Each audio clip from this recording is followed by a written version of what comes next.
DA নিয়ে আবারও খুব গুরুত্বপূর্ণ আপডেট। জুলাইয়ে ফের বাড়ছে ডিএ, এবার কত শতাংশ?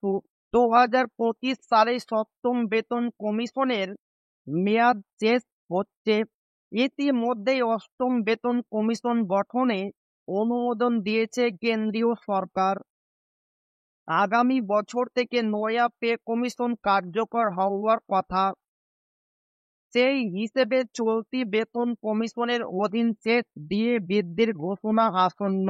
জুলাই থেকে কার্যকর হতে চলা নয়া হারে বর্তমান পে কমিশনের শেষ মহার্ঘ ভাতা ডিএ বৃদ্ধি হতে চলেছে বলে অনুমান।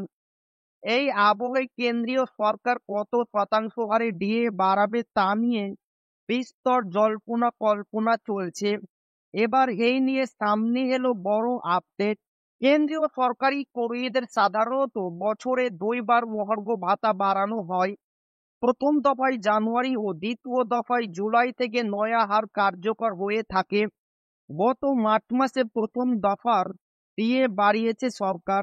আগামী অক্টোবর নভেম্বর নাগাদ দ্বিতীয় দফার ঘোষণা হতে পারে। সেই দফায় কত শতাংশ হারে মহার্ঘ ভাতা বাড়ানো হবে, এবার এই নিয়ে সামনে এলো নয়া আপডেট। কেন্দ্রীয় সরকারি কর্মীরা বর্তমানে 55% হারে ডিএ পাচ্ছেন।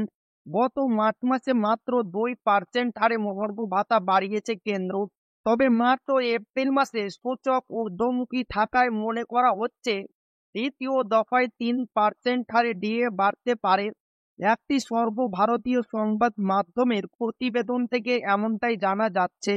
সরকারি কর্মীদের ডিএ কত শতাংশ হারে বাড়বে তা নির্ভর করে এআই সিপিআই সূচকের উপর। চলতি বছরের জানুয়ারি ও ফেব্রুয়ারি মাসে এই সূচক নিম্নমুখী ছিল, তবে মার্চ থেকে তা ফের চড়তে শুরু করেছে। এপ্রিল মাসে 0.5 পয়েন্ট বৃদ্ধি পেয়ে তা 143.5 হয়েছে।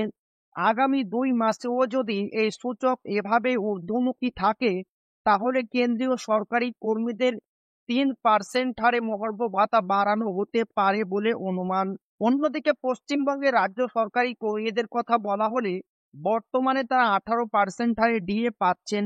কেন্দ্রের সঙ্গে রাজ্যের ডিএ এর ফারাক 37%।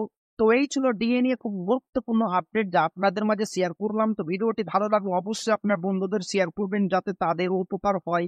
আর আপনি যদি এখনো আমাদের চ্যানেলকে সাবস্ক্রাইব না করে থাকেন তো অবশ্যই চ্যানেলকে সাবস্ক্রাইব করবেন এবং আমাদের পাশে থাকবেন। তো আবারও দেখা হবে ডিএ রিলেটেড খুব গুরুত্বপূর্ণ ভিডিওতে।